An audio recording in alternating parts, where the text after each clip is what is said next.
Bueno, y atención también a lo siguiente, a partir de diciembre, o sea, ya la próxima semana, la pensión básica solidaria de los mayores de 80 años aumentará en un 50% como parte de la Ley de Presupuesto 2020 que fue aprobada anoche por el Congreso. De esta manera se respetó el acuerdo alcanzado con el gobierno. Queremos profundizar en el impacto de esta medida.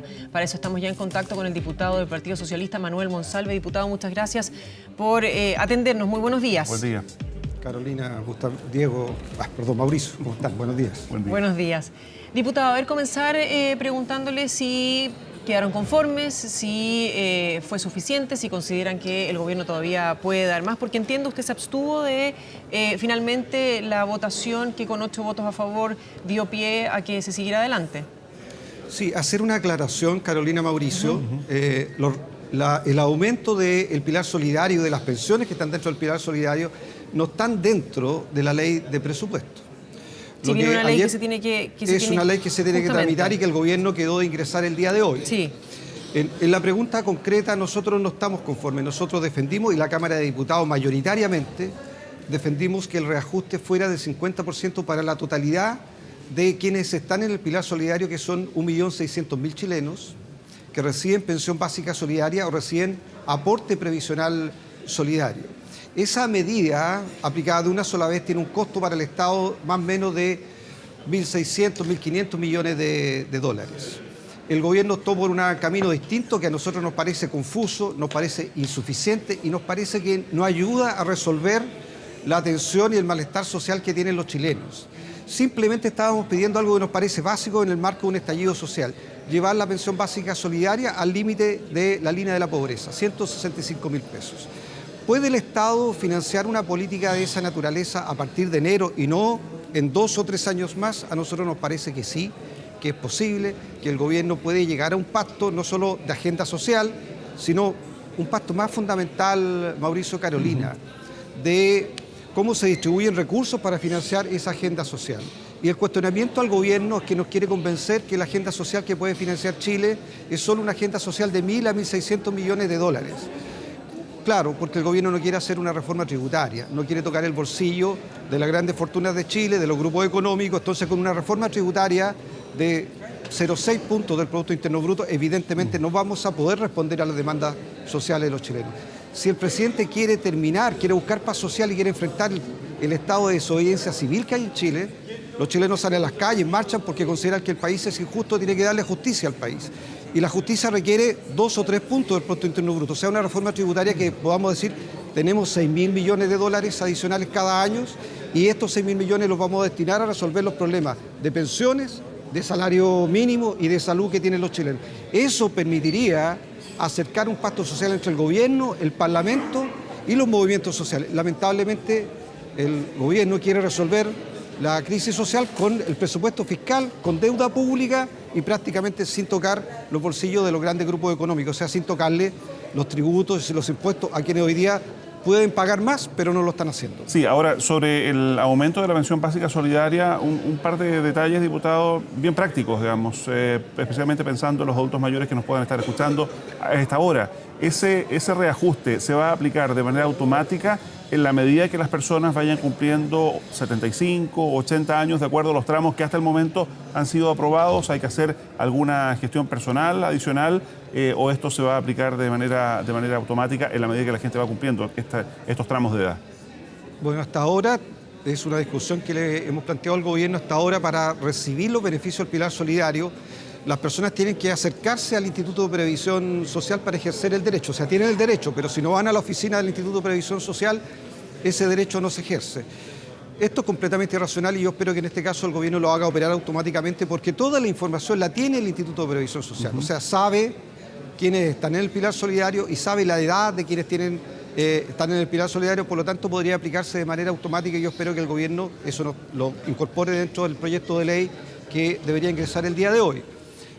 A propósito de esto y para claridad de quienes nos escuchan, efectivamente para los mayores de 80 años, a partir de diciembre, el reajuste de la pensión básica solidaria sería del 50%, o sea, van a pasar de 110.000 pesos a 165.000 pesos. En el caso de los que están en el tramo entre los 75 y 79 años, el reajuste de esa pensión básica solidaria a partir de diciembre va a ser del 30 o sea, van a pasar aproximadamente a los 146.000 pesos a partir de diciembre, y en diciembre del próximo año el reajuste de ese tramo etario subiría al 50%. Claro.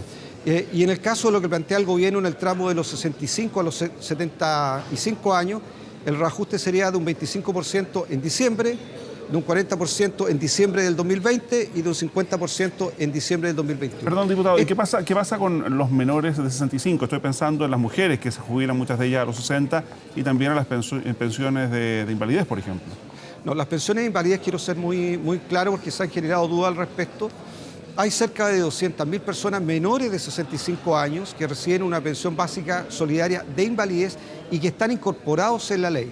Ellos van a recibir el reajuste de la pensión básica solidaria de invalidez asimilados al tramo de los 65 a los 75 años. O sea, recibirían, de acuerdo a lo que propone el gobierno, un aumento del 25% en diciembre de este año, 40% en diciembre del año 2020 y 50% en diciembre del 2021. Quiero decirte, Mauricio, yo soy jefe de bancada del Partido Socialista, que nosotros mantenemos nuestra diferencia con el gobierno en materia de estos tramos etarios. Nosotros vamos a insistir en el debate del proyecto de ley que va a ingresar hoy día en llegar a un acuerdo que permita el reajuste del 50% de manera pareja para todos los tramos etarios. Le habíamos propuesto un camino intermedio al gobierno, que a los mayores de 80 se reajustara el 50% ahora y se hiciera un solo tramo etario entre los 65 y los 80 años y se reajustara un 30% este año y un 50% el siguiente. A ninguna de las dos alternativas el gobierno ha accedido, y yo creo que esto es bien importante porque una de las cosas que mantiene a la gente en las calles, que mantiene la crisis social, es que hasta ahora la gente no percibe ni que el gobierno haya dado señales profundas de cambio social. No hay ningún cambio estructural, no hay ningún cambio significativo. Mira, 1.600 millones de dólares de agenda social, perdóname, en un país que tiene un Producto Interno Bruto sobre los 250.000 millones de dólares, que tiene una carga tributaria baja, donde las grandes fortunas no pagan tributo a las ganancias de capital, donde todos sabemos que se eluden, que se llevan recursos a paraísos fiscales, donde los grandes grupos económicos se coluden para alterar los precios de productos básicos. El país y el gobierno tiene condiciones de avanzar en una reforma tributaria de mayor magnitud. La que está proponiendo el gobierno, que recauda 2.000 millones de dólares adicionales, que es poco, 1.000 millones lo recauda a través de ¿qué? De la boleta electrónica, Mauricio, Carolina, chilenos, a través de la boleta electrónica que lo va a pagar la señora de la población que va a comprar al negocio de la esquina. Y los otros 1.000 millones se recaudan a partir, efectivamente, de impuestos a la renta, a las rentas más altas. Ese esfuerzo de 1.000 millones de la renta más alta es un esfuerzo que está lejos de lo que el país necesita. Y yo quiero volver a insistir. Ayer el ministro dijo que estábamos secuestrados por la violencia delictual y nosotros rechazamos tajantemente la violencia delictual, porque no hay que catalogarla de manera distinta. Es violencia delictual. Cuando se ataca una ambulancia, cuando se quema un hotel, cuando se ataca un hospital, cuando se saquea un supermercado, eso es violencia delictual y hay que rechazarla tajantemente. Diputado. Pero quiero decirte que también yo le dije al ministro que también tiene que estar dispuesto a enfrentar a quienes estén secuestrados económicamente al país y quienes están concentrando el 30% de la riqueza que genera Chile, porque eso está en el fundamento de la rabia y de la molestia de los chilenos. Si no somos capaces de confrontarlos a ellos y de hacer una reforma tributaria para hacer de este país más justo y darle más dignidad a los chilenos, difícilmente vamos a salir de este estallido social. A ver, varias cosas de acuerdo a su respuesta. Primero, la ley corta que se ingresa o debería ingresarse durante esta jornada, ¿quiere decir que el ministro que pide que no se reabra la discusión, que se apruebe de manera diligente, eso no va a pasar? Nosotros vamos a hacer todo lo posible para que este trámite sea diligente, pero creo que tenemos argumentos y los chilenos también tenemos argumentos y nuestra tarea es representarlo para pedirle al gobierno y pedirle a la sociedad en su conjunto que podamos avanzar más rápido frente a un grupo de la población, que en este caso son pensiones básicas solidarias de invalidez y de vejez, que están en una situación de pobreza, bajo la línea de la pobreza. Yo creo que podemos avanzar más rápido y nosotros esperamos persuadir al gobierno. Y quiero decirle al gobierno y al ministro de nuevo que estos acuerdos tienen que ampliar su base de legitimidad. No bastan los acuerdos entre el gobierno y el Senado o entre el gobierno y la Cámara de Diputados. Es la sociedad la que está en la calle. Estos acuerdos tienen que tener una base de legitimidad en la sociedad. Y el gobierno ha invitado después de 5 semanas a la mesa de unidad social, pero se lo invita a conversar, de algo debe servir la conversación. Si el gobierno no está dispuesto a modificar en nada su posición, bueno, ¿para qué conversa? ¿Qué sentido tiene conversar con el gobierno? Si va a recibir a la Mesa de Unidad Social, la Mesa de Unidad Social va a tener planteamiento en materia de pensiones, en materia de salario y en materia de salud. Diputado, si el gobierno no está dispuesto a modificar nada, ¿qué sentido tiene invitarlo a conversar? Entonces yo espero que el gobierno se abra a modificar sus posturas, a flexibilizar sus posiciones, a escuchar más al país y por lo tanto avanzar más rápido en la agenda social. ya, ¿y usted considera o le reconoce algún esfuerzo al gobierno después de, sobre todo, cuando pensamos que el crecimiento con el cual se había diseñado este presupuesto para el 2020 cambió radicalmente cuando teníamos un 3,3% pronosticado para el próximo año a un 2,3%, que es lo que hoy se maneja? Yo aprobé ayer en la sala el informe de la Comisión Mixta, a propósito de lo que tú me planteas, que es justamente una manera de reconocer avances que hubo en la ley de presupuesto a partir del diálogo y del debate con el gobierno. Te quiero reconocer, primero, la rebaja del pasaje al adulto mayor de 65 años, que se logró que fuera el 50% y que fuera universal en todo el territorio nacional. Metodológicamente no es fácil de aplicar, por lo tanto el gobierno tiene un plazo de aquí hasta el 30 de junio del año 2020 para aplicarlo en todo Chile. Pero claramente es un avance que disminuye el costo de vida de los chilenos. Segundo, valoro el aumento de lo que se llama el per cápita, que es el sistema que financia la atención primaria de salud. Centros de salud familiar, postas, consultorios, servicios de urgencia de alta resolución, donde se atiende casi el 90% de los chilenos en la atención primaria. Te quiero colocar un ejemplo. En la provincia de Arauco, en la comuna de Los Álamos, que tiene 20.000 habitantes, del año pasado a este año va a aumentar 700 pesos el per cápita. Si tiene 20.000 inscritos, son 140 millones de pesos adicionales que va a recibir por mes el municipio para atender a su gente. Son más de 1.500 millones de pesos al año. Claro, eso yo lo reconozco porque va a permitir tener más recursos en la atención primaria de salud.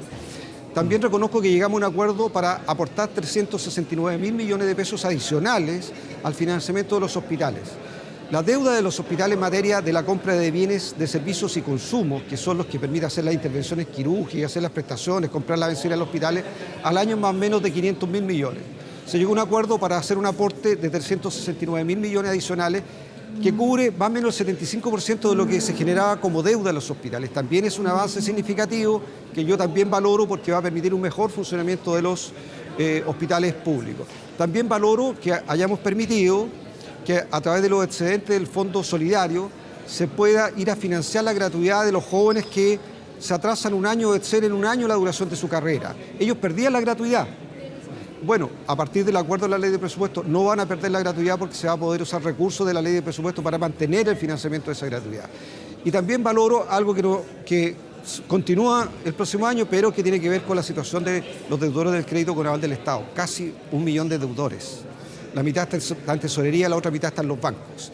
Te quiero decir que llegamos a un acuerdo para que pudieran reprogramar, eliminando multas, eliminando intereses y permitiéndole reprogramar para bajar las tasas de interés del 6 al 2%. ¿Diputado? Es insuficiente, pero te quiero decir que ayer se acordó en el gobierno una mesa de trabajo porque queremos que se condonen las deudas de los deudores del CAE. El gobierno ayer accedió finalmente a constituir una mesa de trabajo para ver si logramos ese fin.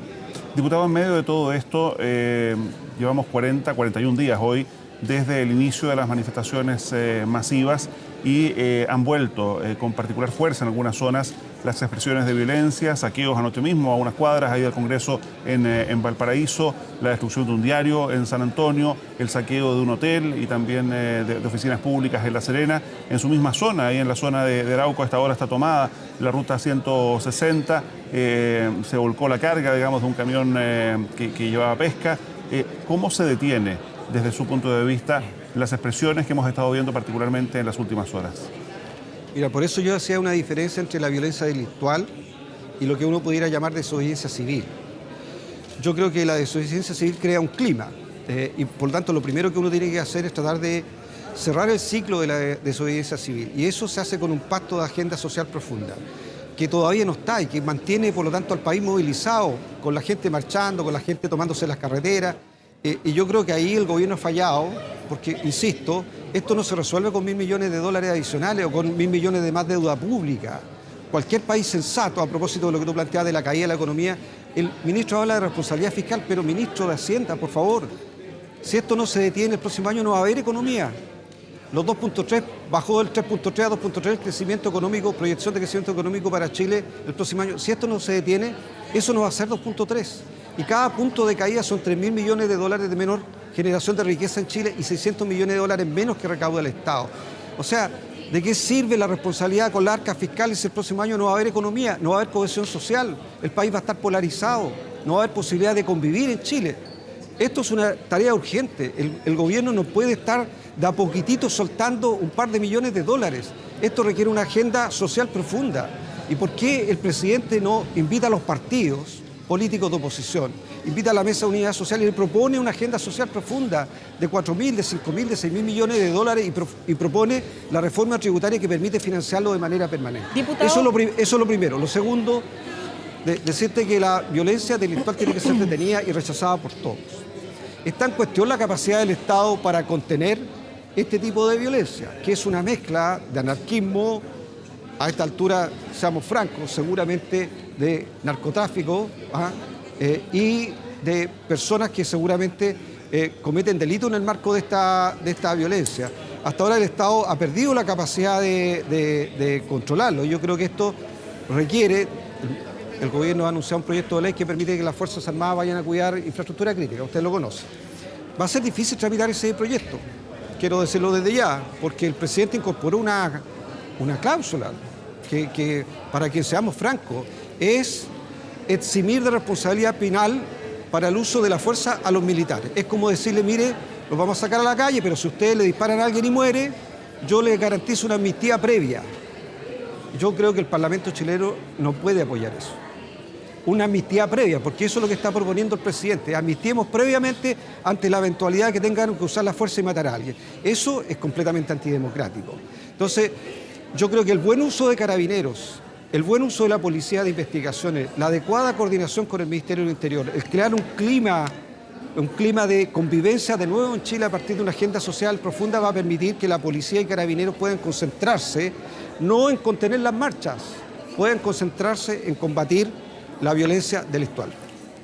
Diputado, a ver, dos cosas. Una, usted habla de anarquismo, de narcotráfico. El ministro Briones lo decía en sus declaraciones durante la noche de ayer, que está bien separado una cosa de la otra. O sea, que una cosa son las demandas sociales y otra cosa diferente, totalmente distinta, es el vandalismo. Por lo tanto, ninguna medida de una agenda social va a llevar a frenar el vandalismo que se está viviendo en nuestro país. Por lo tanto, ¿por qué usted dice, sí, yo lo separo, pero al mismo tiempo con estas medidas que se están haciendo no son suficientes y no se va a disminuir la situación que se está viviendo en nuestro país? Porque si nosotros termináramos y tuviéramos un pacto social de nuevo, no tendríamos carabineros ocupados vigilando las marchas, o el corte de una ruta, o la toma de un servicio público. Tendríamos a los carabineros de Policía de Investigaciones dedicados exclusivamente a su fin, que es combatir la delincuencia. Entonces, claramente, cuando las fuerzas policiales se ven sobrepasadas es porque hoy día tienen que ocuparse de tareas que no son propias de un clima de normalidad. Su tarea es combatir la delincuencia, darle seguridad pública a los chilenos y hoy día tienen que estar cuidando el orden público que se ha perdido en todo Chile. El orden público, porque, claro, una marcha obliga a carabineros a colocar atención y destinar fuerzas policiales a la marcha. Entonces, te vuelvo a decir, recuperar el pacto social y hacer una agenda social profunda permite que Carabineros finalmente se pueda dedicar al único fin que tienen, que es combatir la delincuencia y darle seguridad a los chilenos. Y por último, diputado, al menos de mi parte, usted es parte de la Comisión Permanente de Emergencia, Desastres y Bomberos. En los desastres en nuestro país generalmente vemos que los militares salen a dar apoyo a las situaciones de emergencia que se viven. Salen a resguardar el orden, salen a armar tiendas de campaña, salen a repartir recursos. ¿Cuál es la diferencia fundamental respecto de una situación de crisis que estamos viviendo ahora y la salida de los militares también a la calle? Sí, es bien importante porque justamente nosotros estamos analizando. El presidente de la República tiene la posibilidad de decretar estado de excepción. Los presidentes lo han hecho después del terremoto y militares han podido salir a la calle. El presidente lo hizo al inicio del estallido social a través de un estado de emergencia y los militares pudieron salir a la calle. Hay incluso duda de que se requiere una ley porque ya existe en la Constitución la facultad del presidente de hacerlo.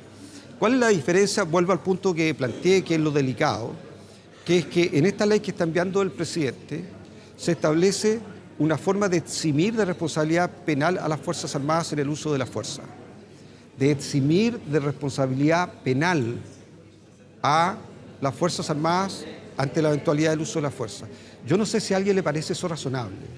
No sé si le parece razonable a alguien que el presidente de la República, de un país democrático como el nuestro, le pida al Parlamento que autorice que él pueda sacar a las Fuerzas Armadas a la calle, pero que si las Fuerzas Armadas tienen que disparar y matar a alguien, previamente, a través de un decreto presidencial, pueda en la práctica haber una especie de amnistía previa.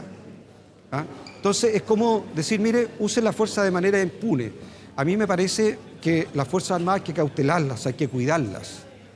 Hay que mantener el respeto que los chilenos tienen respecto a sus Fuerzas Armadas. Entonces, este decreto, esta facultad que se le entrega por ley al presidente de dictar un decreto donde él interpreta lo que es la legítima defensa, él interpreta lo que es el cumplimiento del deber y por lo tanto no está en la ley, sino está en el decreto que hace una sola persona, que es el presidente de la República, que es como una hoja penal en blanco. A mí me parece que eso debilita el rol de las Fuerzas Armadas porque las va a colocar en pleno cuestionamiento de la sociedad civil, va a enfrentar a los chilenos con sus Fuerzas Armadas. Yo no quiero que ocurra eso y creo que el presidente está cometiendo un profundo error. Muy bien, pues, diputado Manuel Monsalve, muchísimas gracias por habernos acompañado esta mañana. Muy buen día. Muchas gracias a ustedes. Buenos días. Bueno, avanzamos a otra.